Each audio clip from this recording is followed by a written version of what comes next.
Philadelphia Phillies are 2008 World Champions of Baseball. The Philadelphia Eagles are Super Bowl champions.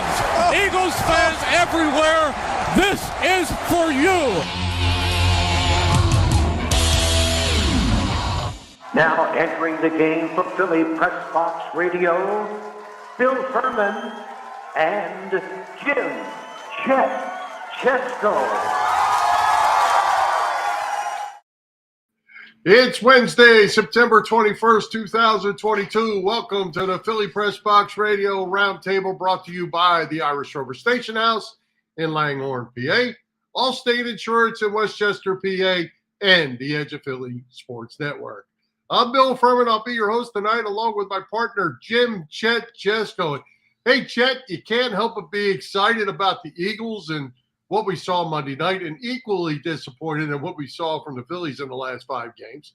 The Flyers already have bad news as camp opens up. Sixers are getting ready. Oh, and Penn State went down to Auburn, Alabama, and took care of their business in a big way. Ups and downs this week for sure, my friend, but certainly plenty to talk about. Yeah, we're going to get to all of it, Bill. Much of the Delaware Valley, of course, still on a major high from what the Eagles did the other night in their home opener. An impressive win over those Vikings. The Birds really good on both sides of the ball. Bill, I don't know if you know, today is the last full day of summer, so we're moving into autumn. That's really football season, I guess. Well, I thought it was the last day of summer because we actually hit a real feel of below 100 today here in Florida. And here I'm acting like I want to have a summer cold when it's 99 degrees. What's up? Yeah, you look like you got a little runny nose, and I saw you sneezing as we were going on the air. So I do, so bear with me. Keep your distance. By the way, you remember Formula 409, Bill? Yeah. Posting a picture because today happens to be our 409th show, and we do have the formula. Hey, look at that. I'll tell you what, you're sharp. I like that better than blueberry beer. I'm not going to lie. Yeah. All right. Hey, well, we'll certainly get back and talk all kinds of Eagles and Phillies and everything else that's going on. But we had a first-time guest tonight in Evan Macy, Chet. And Evan is the sports editor of Philly Voice. And then we have Bettors insider Bob Vetrone. Boop's going to join us as well in the second half. Tell us about Evan. You had a chance to sit down with him just this afternoon, a few hours ago. Yeah, I did. And let me see. Okay. You know, 409 is a big number at Penn State football. Well, we love it when we can introduce you to a first-time visitor. What's that, Bill? You know, 409 is a big number at Penn State football as well, right?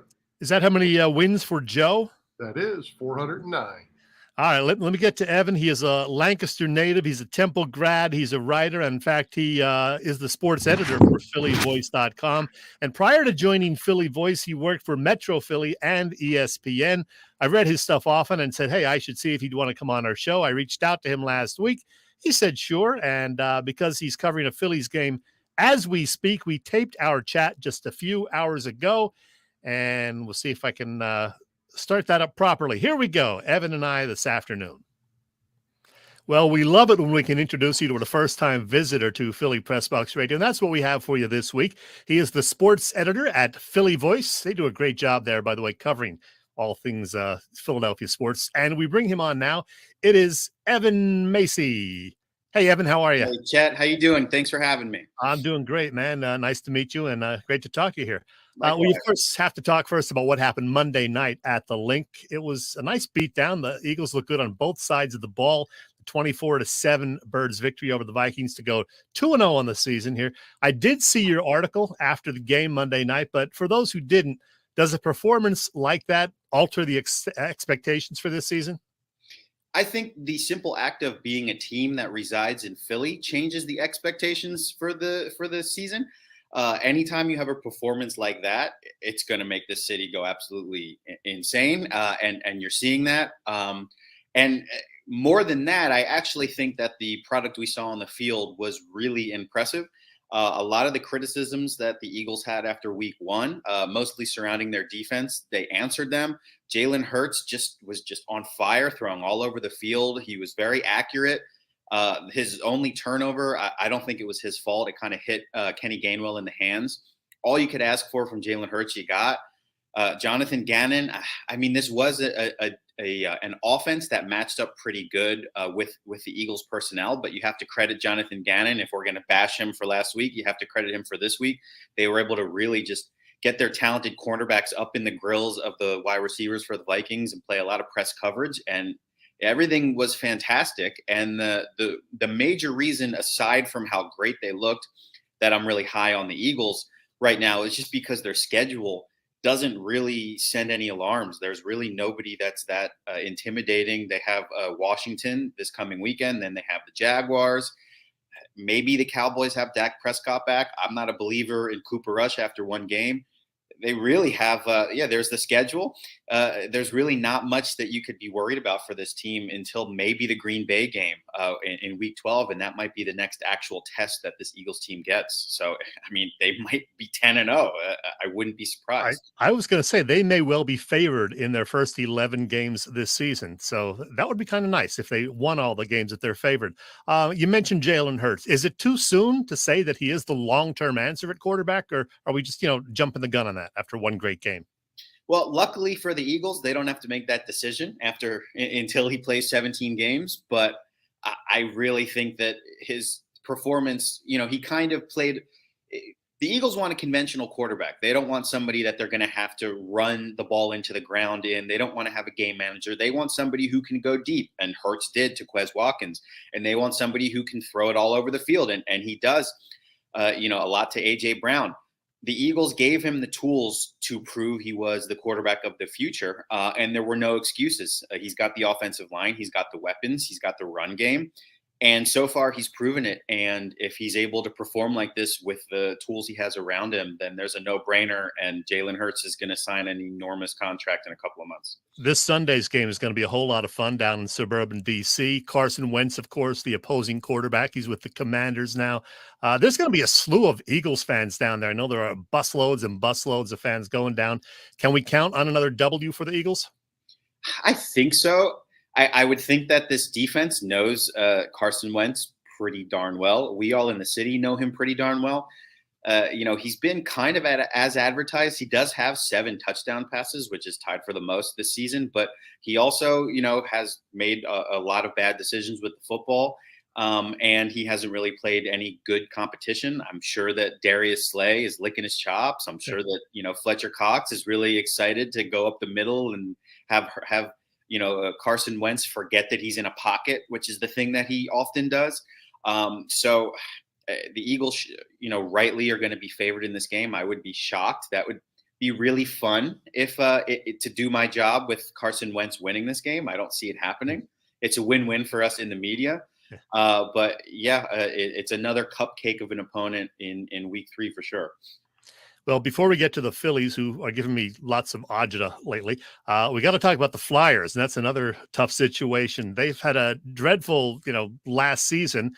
Ryan Ellis is still not healthy. And then a couple of days ago, we found out that Sean Couturier, the veteran center, is probably going to be sidelined for quite a while. He suffered another back injury. Reportedly, it's a herniated disc that's going to keep him out, we think, a significant amount of time. How devastating is that news? And are we going to be looking at another rough season for the Orange and Black? I think you have to take context into account. If this was a season where they really had a chance to do anything, then this would be the nightmare scenario, losing Coots, who's, I guess, maybe the most reliable forward on this team, but they're not good. Maybe this helps them to get a better draft pick. Maybe it gives the Flyers a chance to look at some of the young guys. I mean, it's going to be painful. We know what it's like in this city from the process era Sixers, and I don't think the Flyers are doing it intentionally as the Sixers did, but it's probably going to be just as rough for fans. I know the tickets are pretty cheap to some really good games, so maybe take advantage of that. That's really the only silver lining I can think of. And hopefully, they're able to kind of get these young guys to show what they can do and figure out what they have to build a team that's good in the near future. All right, that's enough Flyers talk for September. Let's move on to the Phillies. And wow, despite their recent struggles, 5 straight losses, including getting swept down in Atlanta, they are still, we think, in pretty good shape for a wild card spot, up 2.5 games on the Brewers. The Phillies, of course, do own the tiebreaker with them also, but there are obvious concerns. What stands out for you as far as, the recent struggles for the Phillies, Evan? They really don't have that reliable slump buster pitcher right now. Zach Wheeler actually returns on Wednesday night, and who knows? It's his first start after missing a bunch of time with an injury. But they really need Wheeler. They need Aaron Nola also. Their pitching just has not been consistent. Kyle Gibson is not somebody that anyone's really excited about. Noah Syndergaard has shown that he's a back of the rotation starter. They got some good innings from Bailey Falter. They've gotten a couple of good outings from Ranger Suarez, who's pretty good. But I mean, if you compare the Phillies pitching staff to the staffs of the teams that they're chasing or the staffs of the other teams in the NL playoff picture, they have the worst pitching staff. And that's really the big differentiation. And then the other thing I need to mention is the outfield. It's kind of like a makeshift duct tape baling wire outfield. Bryce Harper can't throw the baseball. I still don't really understand how he can hit but can't throw, but I'm sure that's scientifically a thing that can happen. So I'll trust the doctors on that one. But because of that, and Nick Castellanos, who's also hurt and hopefully nearing a return, there's really a bunch of no names in the outfield along with Kyle Schwarber. And, that's a weakness that they have on their roster that's, rearing its head. So hopefully they can get the team healthy there and the starting pitching. And then the bullpen, Zach Eflin looked decently well in the bullpen when he's thrown there. And everybody, if they can put everybody in their proper roles and get 6 solid innings from these starters, then I think that we're going to feel a little bit better about the Phillies. Well, you mentioned Aaron Nola, and it's not exactly been a secret that he has struggled in most Septembers during his career. He's got, I believe, 3 more starts left this season. How important are these starts for him personally as well as for the team? And what should we expect from the longest tenured Philly down the stretch? Yeah, they're definitely important. He's never pitched in a playoff game. I mean, neither has the majority of the players on the Phillies roster. And, it's interesting because he's from the bayous of New Orleans. And you'd think that when it got muggy and hot like it is in August and September up north, that he'd kind of be more comfortable. But for whatever reason, historically, he hasn't really been able to pitch as well.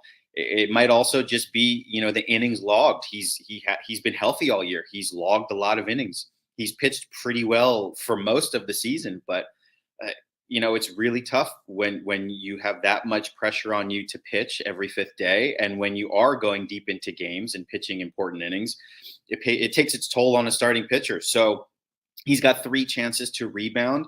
One of those will be against a really good Braves team that they could see in the playoffs. And then, they have a little bit of a break and they'll be able to play some bad teams again, which is what they've feasted on. So really, they've lost 7 in a row now. They just have to salvage something in this final series against the Braves, and then they'll be able to go where they're comfortable, which is against the trash of the National League again. Oh, got to turn the mic on. There you go. Yes, after the Blue Jays series wraps up tonight, they have 4 against the Braves, and then a 10-game road trip to conclude the season. Chicago, Washington, and Houston, who probably won't need the games at all since they've already clinched. So I still like their chances, but they're just making it a little too scary for me. What's your final verdict? Do you think they're going to be a postseason team? Well, the silver lining, and it's ironic because I actually did a little bit of a deep dive last week looking at their potential opponents. We know they're going to play either the Mets, the Braves, or the Cardinals. And I surmised that the best matchup would be the Cardinals. And the only way for them to get that matchup would be to be the 6th seed, which is the 3rd wildcard spot.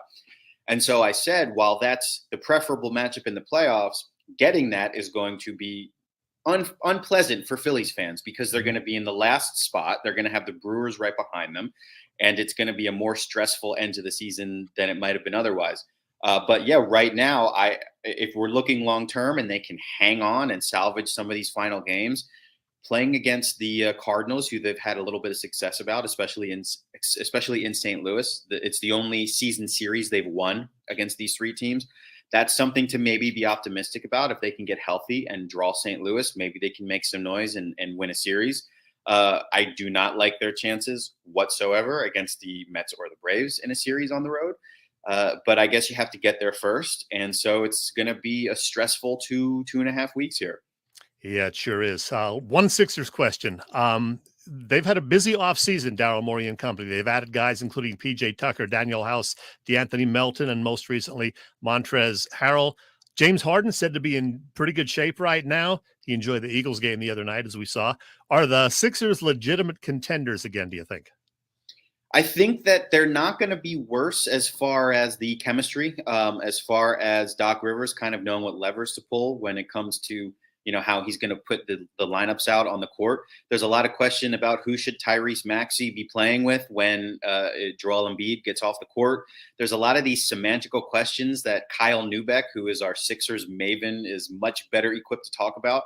But from me, who has probably the same expert level as most of the people watching this, I think that they're going to be better. I think a whole season, if they're healthy, there's a ton of talent, and this is a regular season team, as we all know and have seen. So I would not be surprised if they're in the top 3 in the East. And then God only knows come playoff time if they can be healthy and sync, and Doc Rivers knows what levers to pull.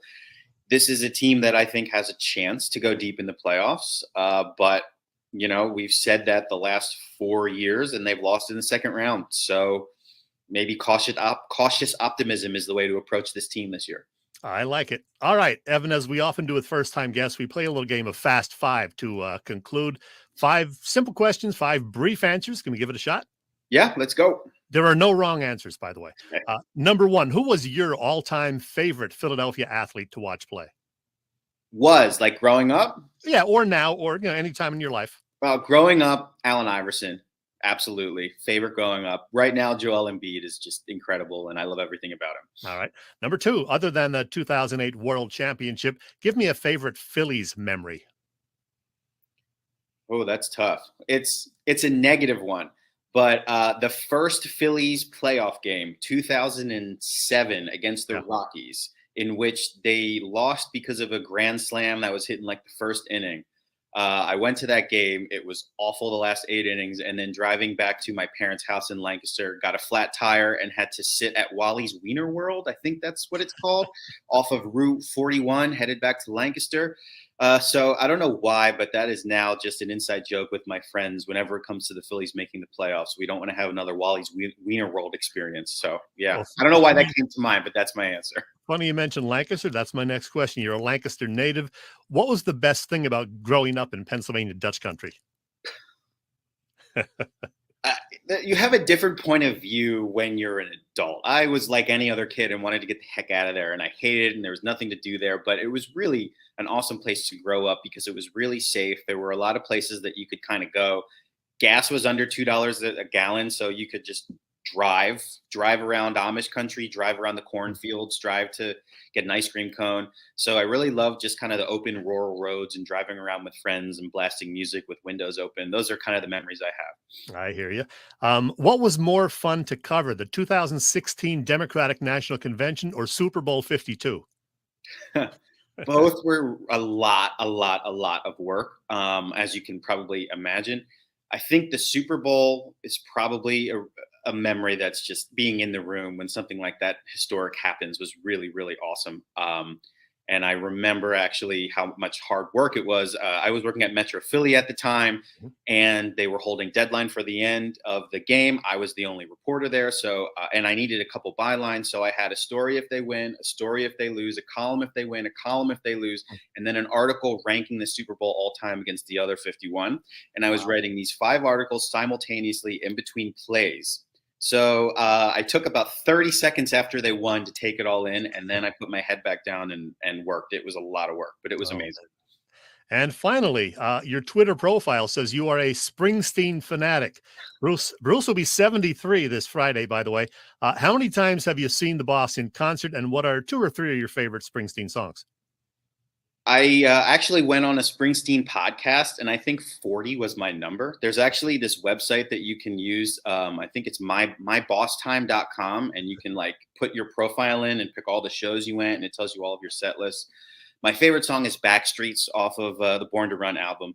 Absolutely love it. And then I guess Drive All Night is kind of a song my wife and I love. It's an amazing love song. I've seen him perform it live off the River album. So I guess those would be my 2 favorites. Rosalita and Thunder Road for me, and just 11 times I feel, so A shame. Priorities. You have better priorities than me. Follow this guy on Twitter, Evan_Macy. Hey, this was a blast, Evan. Thanks so much for chatting with me. Yeah, my pleasure. Anytime. All right, we'll do it again.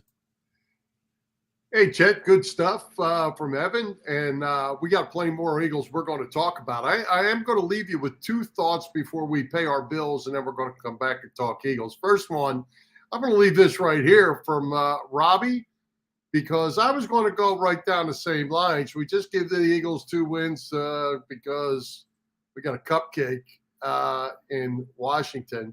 My other comment, Chet, I'll let you chew on this while we're doing our break, is an old Joe Paterno saying, and this, and I think I might even said this before, but it also goes for the Penn State blowout at Auburn. You're never as good as you think you are when you win, and you're never as bad as you think you are when you lose. Keep everything in perspective. It's a week-to-week thing for the Eagles and for Penn State. So we'll get back to that. But for the meantime, let's pay the bills and let's talk about Allstate Insurance, because you're probably spending more time on your couch than you are your car. It's time for you to start saving with Allstate's pay-as-you-go auto insurance. You know it. Allstate's pay-as-you-go auto insurance puts you in control. You only pay for the miles you drive with the same full coverage that a traditional policy offers. Pay-per-mile insurance gives customers greater control of their insurance costs. See how much you can save with pay-per-mile car insurance by calling your local agent in Westchester, Pennsylvania. That is Dave Lavoie. Call Dave at 610-430-0700. Again, 610-430-0700. And start to save more now that you are driving less. Yeah. Hey, and while you're at it, tell us what's going on over at the Rover. They won a bunch of awards last night or yesterday, and great for them. Best of county and a whole bunch of categories. Yeah, all sorts of things going on over there. And you may have noticed that my pal Denny and I were at the Rover last Saturday for their halfway to St. Patty's Day event. We had a couple of beers and some delicious sweet and spicy wings. I love those wings. And yeah, how about what happened Tuesday night? We had this all over Facebook, and our friends at the Irish Rover, and of course, I can't find it. Oh, there it is. Oh, yes. Our friends at the Irish Rover won 9 awards at the Bucks County Courier-Times Best of Bucks event. That is fantastic. Congrats to Tracy, Taylor, Chris, and company at the Irish Rover. They're obviously doing things quite well over there in Langhorne. Find out for yourself. Visit the Rover on Bellevue Avenue in Langhorne, Pennsylvania, maybe next Saturday, October 1st, because that happens to be the day the great Irish bar and restaurant goes German. It's the Irish Rover's annual Oktoberfest celebration featuring great German food, some special beers, the annual beer Steinhoisting competition, etc. 11 a.m. to 6 p.m. on October 1st. I've been there a couple of times over the last several years, and it is always a blast. The Irish Rover, again, it's on Bellevue Avenue in Langhorne, and the website is IrishRoverStationhouse.com.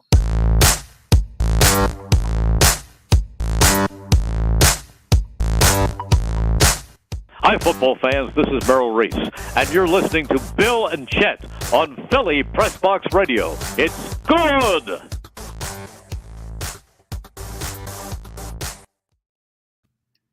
Well, it was certainly good on Monday night, Chet, and I know Merle, Joe Buck actually said Merle stopped in the booth at halftime and commented that was as good a half as he's seen in a long time by a quarterback. I don't think there's any arguing with that. Other than those couple ticky-tacky offensive line calls that you almost never see, that was pretty much a perfect half of football. Yeah, apparently the Vikings had tipped off the refs that they had seen in the Game 1 film that the Eagles were guilty of that, offensive lineman downfield thing. And it is legitimate, but yeah, it is kind of ticky-tacky. But hey, what are you going to do? They're allegedly going to clean that up, according to the coach. So hopefully that will be the case, but very, very impressive. We talked about Jalen Hurts. He was really, really good. He shows he does have arm strength. He shows he can be pretty accurate, and he spread the ball around. I think his first 5 passes were to different receivers. Great to get Devontae involved right away after getting 0 catches the first week. So there's nothing to complain about offensively at all, except maybe the penalties. You're right. Yeah. Well, and even the third penalty they called is the only one they showed on replay, and Aikman said it was obvious, and when you looked at it, it wasn't all that obvious. So anyway, It was a good. They certainly played well. The Vikings, we know the Vikings are a good team. You get down 14-0 early like that, you get away from your game plan. Vikings only ended up running the ball 11 times in the whole game. 2 of them were by the quarterback. 1 was by a wide receiver. You're not going to win in the NFL very much when you're only going to run the ball 10 or 11 times and throw it 46. But to the credit of the Eagles, I don't know we're going to see this every week, but Jonathan Gannon unleashed some blitzes. The defensive backs played real good wide receivers and played them well. Great show by the defense as well. For as much as everybody killed Jonathan Gannon after week 1 for giving up all those points to the Lions, letting them back in the game, you got to give him credit for what happened in week 2. He, did a lot of blitzing. They held Justin Jefferson pretty much in check. Darius Slay had a monster game. So, he did pretty much nothing wrong as far as, what he did with his defense. And, boy, if they're going to get that kind of performance every week, you still want to get a little more of a pass rush, obviously. But otherwise, that deal looked great. Yeah, they did. And, I think, as I said, you're not as good as you think you are when you win. I think we got to keep this game in perspective. You can't go to sleep, whether it's Washington. I think they're better than Washington by a lot.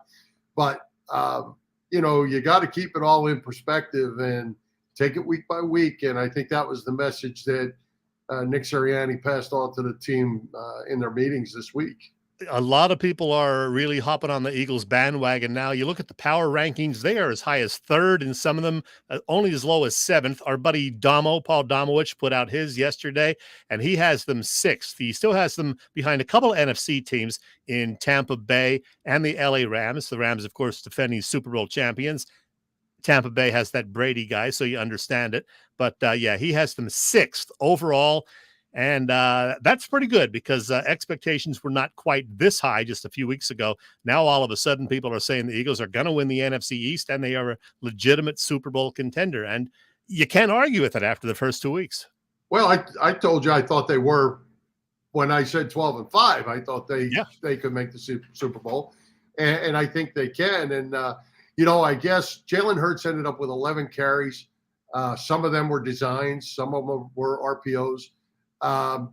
But I still would like to see that get down a little bit, but they were all pretty quality runs. He does need to learn to get down and not fight for the last 4 yards to get a touchdown. I mean, it was great he got the touchdown, but somebody else can score that. Don't get yourself hurt. That was a great finish, though, on that shorter touchdown run. And the other one, of course, was terrific. He slides better than Michael Vick, at least. We'll give him that. And, he did almost everything perfectly right. And the one interception, of course, was really not his fault. It was Kenny Gainwell not being able to hold on to it. So kudos to Jalen Hurts on an amazing week 2 game. Absolutely. And I can't let this go. Can't let Eagles talk go without talking about the offensive line, Chet. As I'm sure that would surprise you. Complete domination up front. Jason Kelsey with another clinic and along with everybody else. Take away those few penalties early. Great job by the offensive line as well. Yeah. That's where you win the games. Kelsey's just so much fun to watch. I hope he sticks around for another couple of years. He'll be in the stands with Travis drinking Mick Ultras or whatever. How about that? Travis drinking Mick Ultra. I saw that. How about that? All right, let's jump over and talk a little bit about the Phillies. You touched on some of that with Evan. I see each day that your confidence level is dropping. They're still 2.5 games up. They certainly need to start winning games. Everybody couldn't miss a bat last night. Yeah, last night was rough. The 18-11 loss. The Phillies are just not playing well in September. Yet again, I meant to put a graphic up, and I don't have it, unfortunately, but this is the 5th straight September. They've had these losing streaks of at least, 5 games in September. They're under 500 yet again. Their only wins have been against bad teams, against the good teams like Atlanta and Toronto. They're still winless in the month. So it's a concern. It's a concern. The good news is after the 4 games with Atlanta, they have 3 lesser teams. Well, 2 lesser teams in the Cubs and Nationals, and then a Houston team that has already clinched the American League West. So 10 road games to finish the season. they got to win at least, 6 or 7 of these, and that should be enough to get them in there. You go, I mean, my God, 7 and 8. That's not a whole lot to ask. So I'm not giving up, Bill, but it concerns me that, I mean, it's not just that they're under 500, but they were sloppy last night. Bryson Stott, who's been so good, was kind of lackadaisical and had a couple of errors. The one, he was just kind of out of it and just, lollygagged it over there to first base. Bryce Harper getting, caught off second base. You can't do that when you're fighting for a playoff spot, Bill. Well, I agree with you, but I'm not near as panicked as you are. I would be more panicked if we were 2.5 out than 2.5 in. But I believe the magic number is 12, right? 12 out of 15 or 12 out of 17. I think so. I think Milwaukee did win today, so it might be down to 2 games now. But again, the Phillies do have the tiebreaker over Milwaukee, and they're not a great team. So no. I do think the Phillies are going to get in. And San Diego's not good either. They're just surviving because the Phillies are stinking it up. So, but they need a good game from Zach Wheeler tonight. He's only going to pitch 3 or 4 innings, I guess. Syndergaard's coming in behind him. They need a win tonight, and you're not going to win when you give up 3-run homers in the first inning. That's almost like getting 11 carries at 46 passes. It just doesn't usually turn out well for you. Yeah, Kyle Gibson's been doing that a lot lately. He has not been good down the stretch. They need a good performance, as you said, from Wheeler. This is, to me, one of the most important games of the past month because it's going to tell us how healthy Wheeler is. Is he ready to, go back and crank it up 3 more times this year? And then you have Aaron Nola pitching in the next couple of days. And as I said, talking to Evan Macy, Nola has 3 starts left. And you think I pick on him, but he's got to show me something here in September, Bill, and I want to see him do it against Atlanta in a couple of days. Well, I think what we've seen, Chet, is, the old saying, you are what you are. The Phillies aren't as good as the Mets. They're not as good as the Braves. They're not as good as the Blue Jays, and they're better than the Nationals and the Marlins. They're a middle-of-the-pack team. They might sneak into playoffs because they've expanded the playoffs, but you got to get there. And if you get there and you can pull off a couple wins, that's all it takes. You get to the next round. And, the more you play, anything can happen. Hey, you were at the Phillies game last week, were you not, down in Atlanta? Last Friday I was in Atlanta, and that game fell apart in a hurry with Ranger leaving with a 2-1 lead in the 7th inning, and next thing it was 7-2. Sir Anthony, like all the other guys, have been. He was terrible. He was terrible, yeah. And when you're watching the game, the first 2 pitches he threw were nowhere close to the strike zone. You knew he didn't have it. And next thing he laid up a meatball, and they're looking for it, and all of a sudden the game's out of hand. The misleading thing, Chet, about the Braves series is it was worse than it looked. They got swept out, but I don't know the exact same right number of this, but in the first 5 or 6 innings of those games, they had 0, 1, 2 hits. They got a lot of hits late in those ball games that made it look like they actually were competing. They weren't competing. They got their doors blown off 3 times in a row. I know they've had injuries. I know, the right fielder is still out. I know that Harper did not have a great series in Atlanta. He did have a couple of hits last night, but he has not been hitting well. I think he's at 179 or something for September. They got to pick it up. All of them, everybody. And there's no time to waste. Let's get it going. Don't make it come down to that final series in Houston over the last 3 days of the season. That's right. All right. Hey, I want to jump over and talk a minute before we get to Boop. He'll be with us shortly. I wanted to talk about that trip to Auburn, Chet, Penn State football. It was a fun trip. Penn State represented well, as they always do. Probably even better than before. Ran into set up with a couple buddies, 3 buddies, Kevin Gallagher, Dan Baldwin, Don Trevolino, old buddies that I from Delco and Chester County that I used to go to Penn State games with. Got to see them. You see Mike is with me, fresh off of an Ironman. He looks like he's in a whole lot better shape than me. just a bit. Yeah. But, man, it was fun. And Auburn, not a very good football team. And I think that's the thing that you got to keep in perspective. They're not very good, but going on the road, and it was a little bit of a hostile environment until Penn State smacked them in the mouth and then took complete control of the game. But fun trip, great people. Penn State did well. Auburn fans were great. Just a fun trip going to Auburn, Alabama. Yeah, I bet it was. I mean, you got to see it all close up, and not just because of the outcome. I'm sure it was a real fun experience being down there. Yeah, it was. You know, it was the second time I got to go. I got to go to the Alabama-Auburn game at Auburn last year, my first Iron Bowl. And give a shout-out to my buddy Gino Toretta, the Heisman Trophy winner. Gino is my ticket source for those games. He's got a radio that he does on Sirius, touchdown radio, where he calls the games, and he happened to have both of those games, so I was able to get some tickets from him that way. And they're pricey, by the way. Really? Only 105 a pop, or 155 a pop. 155 for really? 155 for a college game. Yes, sir. I did not realize it was that pricey. You only go once if you're me. Wow. Well, Bill, you had a great trip. And speaking of such things, let me tell our viewers and listeners about Philly Sports Trips.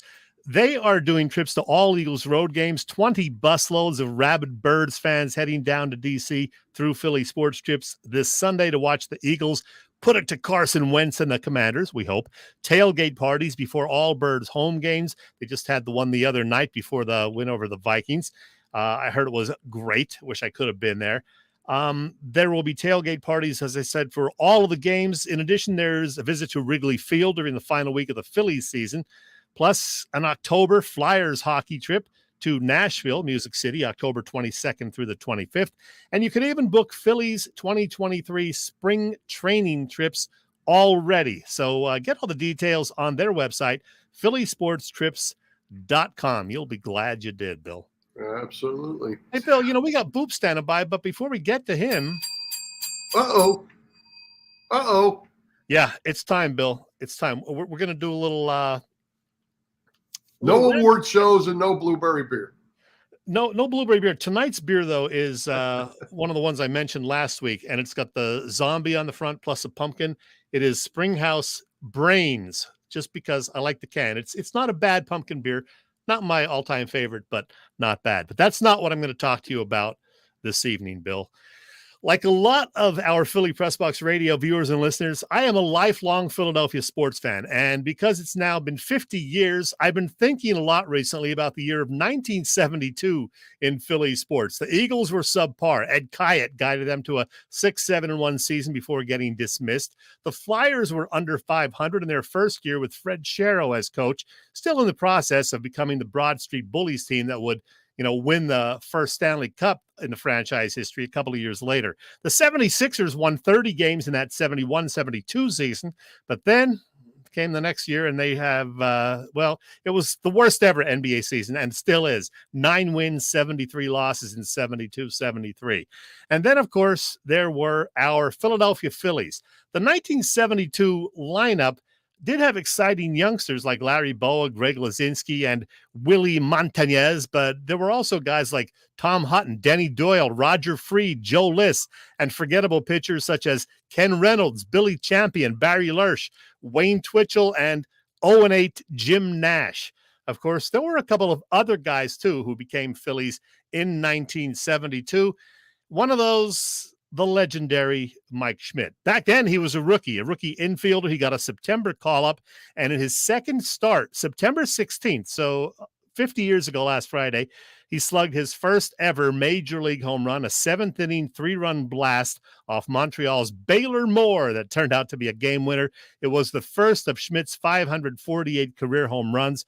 Of course, the other first-year Philly in 1972 was a certain left-hander they acquired in an offseason trade with St. Louis. The Cards getting popular Philly Rick Wise in exchange for Steve Carlton. Oh, the Cardinals decided to trade him because he was asking for a salary of $65,000, if you can believe that, and they were offering just $55,000. I kid you not. Of course, Carlton had what is still the greatest ever season by a Phillies pitcher, 41 starts, a record of 27-10, an ERA of 1.97, 30 complete games, 8 shutouts, 346 innings pitched, and 310 strikeouts. Lefty won 27 of the 59 games the Phillies won on the way to the first of his 4 Cy Young Awards with the Phillies.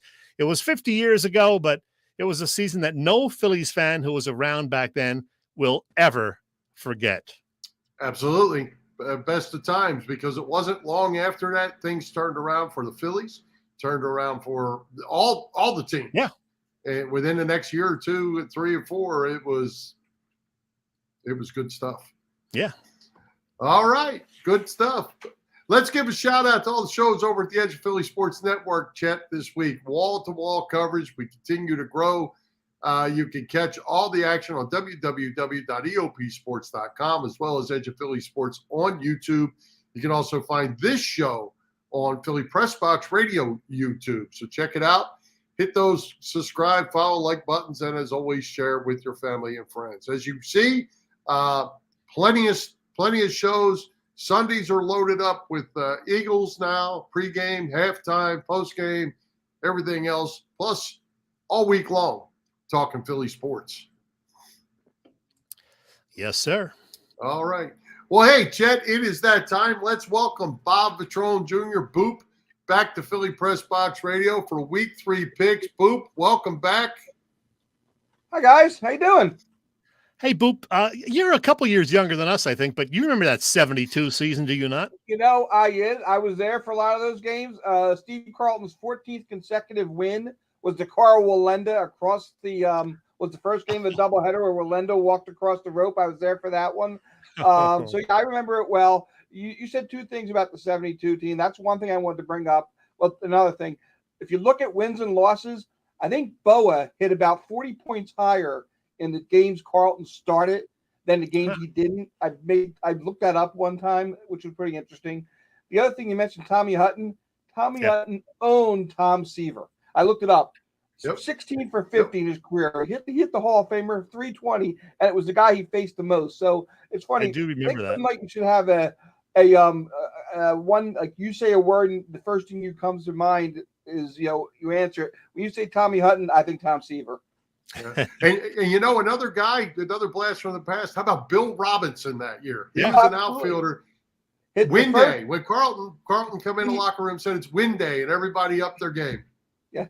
Hard to believe I'm going to know this, but I think he hit the most home run payoff homers the first year of the contest way back then, including a grand slam, the first $5,000 grand slam. And what kind of life does it tell you I have that I know that? I like Bill Robinson. A great life, actually. A great life. Yeah, you're doing okay, Boop. All right. Well, hey, let's get to our NFC East picks this week. Chet, how did we do in Week 2? What are our standings at this point? You're still going to throw in there you're defending champion or something. Well, believe it or not, each of the three of us went a mediocre 2-2 last week. We all won with the Lions over the Commanders. We all lost as the stinking Cowboys beat the Bengals. I picked the Giants over Carolina. I don't know why, but I did. You guys did not. But, of course, I also picked the Vikings to beat the Eagles. Silly me. You guys were right, and I'm glad you guys were right on that one. But we all have the same record. So 2 weeks in, the defending champion, me, is 5-3. You guys are both 4-4. We're getting our feet underneath us. It's gonna be a long year if you're gonna say that every week. Ain't that the truth, Boo? Yeah, I know. All right, let's get this thing going. Tonight, I'll pick first. Chet, you go second. We'll let Boop, because he's live with us tonight. He can go third. So we've added a couple games since we got NFC East matchups. So we got Rams versus Cardinals. The Rams -3.5. I'm going to take the Rams in this game. I'm not exactly sure with the Cardinals being at home, but I'm going to take the Rams. Yeah, I'm taking the Rams also. They're the defending Super Bowl champs. Arizona has not looked overly great the first couple of weeks. So even though it's on the road, I'm taking the Rams to win that one. LA's been outscored 31-3 in the fourth quarter so far. Arizona's outscoring their opponents 30-7 in the fourth quarter. That's some easy math for me. Cardinals. Wow. All right. Packers at Tampa Bay. Buccaneers -2. At least that's what it was when I wrote this up last night. Mike Evans is not playing. Julio Jones is not playing. Who's the other one? Receiver not playing. Anyway, I'm going to go with the Packers in this game. I never go against Brady, but I'm going to go with the Packers only because Tampa has no receivers. Yeah, they do have Tom Brady. the Packers don't have a whole lot in terms of receivers either. They do have Aaron Rodgers, I know, but the game's in Tampa, and I think Green Bay is still, trying to get organized and get things together this year. I'm taking the Bucs to win this one. So there's another one that you and I at least have different, Bill. It took Rodgers 5 quarters to come out of hibernation before he threw a touchdown pass this year. And unless Tom Brady's looking ahead to the Chiefs next week, Tampa Bay. Well, we'll see who he's going to throw the ball to. All right, Monday Night Football. I'm not worried. Oh, by the way, they signed Cole Beasley. They're hoping that he's going to be active already. I just watched it on the news. They're hoping he's going to be active for Sunday, and he was not in anybody's camp. So we'll see how that works out. Monday Night Football, Dallas at the Giants. Giants minus 2.5. I'm going with the Giants at home. I couldn't believe actually Dallas won that game. They played pretty good for a while, and then they tried to give it away. I think that line has gone up to 3.5 now, and that makes a big difference for the betting public. Between 2.5 and 3.5 could be decided by a field goal. I don't know who to take in this one. I basically flipped a coin and said, hey, the Giants are at home. I don't think Cooper Rush can play another great game a second week in a row. I'm taking the Giants at home to beat Dallas. Saquon Barkley's had 3 bad years against the Cowboys. He's missed 2 games, got hurt on the second carry of another, and in the other 2, he barely got to like 80 yards. So he's better now, and the blue and white's going to pay for it. I like the way you're thinking. All right. That gets us to the Eagles. They visit Carson Wentz and the Washington Commanders. Eagles are minus 7. I'm going to go Eagles in this. They're going to cover. And boop, I'm going to throw a couple stats at you, maybe that you already know. But the Redskins defense has given up 7.5 yards per carry thus far this year. Did not see nine of their 42 carries against them have been for plus 10, and 4 of those have been plus 20. Okay. I'm expecting a full dose of Miles Sanders, a little different game plan from Nick Sirianni, and a full run it down your throat by the Eagles offensive line. So they win and cover. I feel the same way, Bill. I just think they're a much better team. I think they feel pretty good about what happened Monday night, and they're not going to let it go to their heads. I like this game a lot. I like the Eagles 31-17. They've got 62 points, and they haven't scored in 4 of their 8 quarters. So they've done it all, in two half games. The offense has showed it can play. The defense showed in the second half it can play. I think the special teams has a big week. Eagles 35, Commanders 10. 35-10. Wow. Yeah, I don't have a problem with that. All right. All right. Hey, you got some other hey, Boop, you have some weekly Bettors Insider tidbits for us here for week 3? Yeah, I'm usually I do a lot of betting on players scoring touchdowns, mostly Chiefs and Eagles. And I usually try to find a pretty high guy who's got odds for 2 or 3 touchdowns or some parlays. I always stay away from teams to score a defensive touchdown or a special teams touchdown. But this Eagles team, they've got 3 pick sixes since week 11 last year, which leads the league. Darius Slay looked like Bugs Bunny playing baseball in the second half. So I'm going to start looking at what the Eagles' odds are for their defensive players play to score a touchdown. It's usually in the 6, 7, 8 to 1 category. The thing I always do when I get around to betting these is you got to buy in for a couple weeks. You got to be prepared that if they don't get one this week, to go the next week, because it doesn't happen every week. But this looks like they're going to cash the bell at one point in the next 3 or 4 weeks. I'd like to be on the upper end of that when it happens. Very good. Hey, I want to ask you guys why we have one more minute before we let Boop go. What did you think of the Darius Slay, James Harden handoff? I thought to myself when I was watching that, I thought, could you give the ball to somebody like some other fan? Only to find out that those two had never met each other. Yeah. And Slay didn't even know Harden was at the game until he saw him on the big screen. And then Harden liked it so much, he got Slay to sign it for him after the game. I thought it was cool. What'd you guys think? I think it's pretty cool the way. Go ahead. Yeah, I think it's pretty cool the way the Philly athletes, enjoy each other's playing and go to encourage them. I think it's great that there's that camaraderie within the Philadelphia sports world. Slay said he was a big fan of Harden, so he saw he was there and went over and gave him the ball. That was cool. Yeah, I love all the crossover respect that goes among athletes and also across genres like rock stars and athletes or actors or carpenters and plumbers, I was expecting Harden to get the ball, dribble it, step back, and take a three, but I guess that couldn't happen. By the way, guys, just so you know, my picks, especially the winning ones, are all sponsored by Splits Bar and Grill in Maple Shade, New Jersey. Chet's been there, so, it's a good place. I'll be there. You're always there. You're doing my wife can playing hear trivia. You.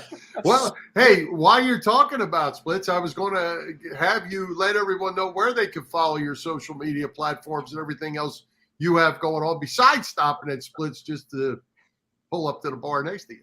Best place to find me is either on Facebook or on Twitter at BoopStats. I try to dump some stuff on my website, which is boopstats.com. Mostly that's the same stuff, but I put it in printable form there. I try to do TV listings every day, and for a lot of people, it's easier to print it off for the website. So, at BoopStats on Twitter or boopstats.com. Come see me. All right. Hey, Boop, how'd you do in trivia last night? I got one more question for Boop. Your second favorite football team are the Kansas City Chiefs. Yeah. And they're favored by 6.5 over Indy. And the Colts have not looked good this year. No, they have not. Is that a line that's just screaming to take the Chiefs, or is it one of those things where again there could be the wise guys seeing the Tampa Bay is the next game for the Chiefs? So listen, the Colts have looked terrible. It was a gimme tie that they should be 0-2. So I think that they're looking at the Colts maybe not being as bad as their record or their players indicated, and perhaps the Chiefs are looking a little bit ahead to Tom Brady, whom they have a history with. So interesting. Yeah. Right. Did you win at trivia last night? No, I ended up finishing fourth. It was planes, trains, and automobiles. And I'm more of a horse and buggy guy, so it was and there were three good-looking girls to my right, so I couldn't concentrate the whole night. All right, Boop. Hey, we appreciate you joining us as always. Let's do it again next week. You got it, guys. All Thanks, right. Boop. Very good. Hey, Chet, great guest tonight, and Evan Macy. Who's coming to Philly Press Box next week, back on our regular time, just like tonight, Wednesday, 7 p.m.? Yeah, Bill. Let me see if I can find the picture that I want to post up. Okay. Next week, we do have another first-time visitor to the show joining us, Bill. I'm pretty sure that most Philly area sports fans, and those in the New York area, too, for that matter, know this guy. He has been talking sports on the radio for 30-plus years, locally on Sports Radio 94 WIP. I met him for the first time, believe it or not, last week, 1 week ago. It is Jody Mcdonald. Hey, Jody, do us a favor. I talked to Jody for about 15 minutes at the Conshohocken Brewery's Merrill and Mike Philly special beer release, and it was really fun talking with him. What a down-to-earth guy. And by the way, the event that I was at was that Mike and Merrill release party, the Mike and Merrill Philly special beer, and there it is right there. It all benefits the First Tee of Greater Philadelphia as well, a charity that both Merrill and Mike support. It's a hazy double IPA. I'm not a hazy double IPA guy, but hey, it was for a good cause. And if you do like hazy double IPAs, you will like this. And it is strong, 8.8% alcohol by volume. I was waiting for my package that has not arrived yet with my it said from Chesko on it. I didn't see it yet. I'll save you one for sure. Hey, also next week, by the way, we're going to have a quick visit from Chris Gaskill at the Irish Rover, because they do have the big Oktoberfest coming up a week from Saturday. So Chris is going to join us and say hello and tell us all about that and about winning all those awards last night. All right. Hey, Joe has a comment for you, pal. Yeah, it's not pumpkin, but this is brains is pumpkin, and I need the brains. So I'm drinking. Oh, there you go. Hey, Robbie posted something else up here. Is this? I don't remember this. Is Jody Mack a Cowboys fan? I don't recall that. I don't know. He might be. I don't recall him ever being a Dow, but he might be. I don't know. Well, we'll have to grill him if he is. That's for sure. You know what he is a fan of? Budweiser, because we were talking beers. We're talking about the fancy craft beers. He says, I'm a Budweiser guy. Give me a Budweiser and I'm happy. There you go. All right. Hey, let's take another quick break. Thank our friends at the PPCC 118 Raz Room. They post great sports memorabilia on their Facebook page. so people can take a chance of winning something they may not be able to afford or have access to. All items come with certificates of authenticity. They continue to run out great autographed memorabilia from all the Philly teams and more. Check out their Facebook page, like it or follow it. It's PPCC 118 Raz Room. That's right. It's PPCC 118 Raz Room on Facebook. Hey, Bill. I almost made it the whole way without coughing. Almost. We're talking about Penn State Auburn. This weekend, Penn State hosts Central Michigan. The Nittany Lions favored by 28. Should be an easy game, but can they cover 28 points? Yeah, they can cover 28. So, again, same thing. You got to come out and play. But I'll tell you what, Chet, this Penn State team is loaded with talented freshmen. Nick Singleton is showing why he was the high school player of the year, national high school player of the year. He's really good. The offensive line was really good this week. They played 3 quarterbacks. They're getting these youngsters in. They can certainly cover this. There's a chance that they should be, because I believe Northwestern comes up after this one. Yeah. Undefeated going into Michigan, at Michigan. Then I think they have a week of somebody, and then Ohio State.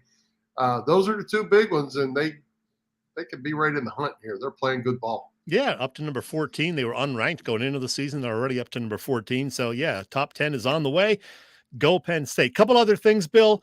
We lost Maury Wills the other day, and we lost a guy that we met at one of the Dick Vermeil golf events a few years ago, Herb Lusk, the former Eagle and minister, real nice guy. Herb Lusk, we lost just the other day. Yeah, just 69 years old, Yeah. and I guess cancer got him as well. And apparently he was not sick for a real long time, 6-9 months, something like that. And, we had a great time talking with him, just a regular down-to-earth guy, and it was fun, and hate to see that again. Yep. Rest in peace.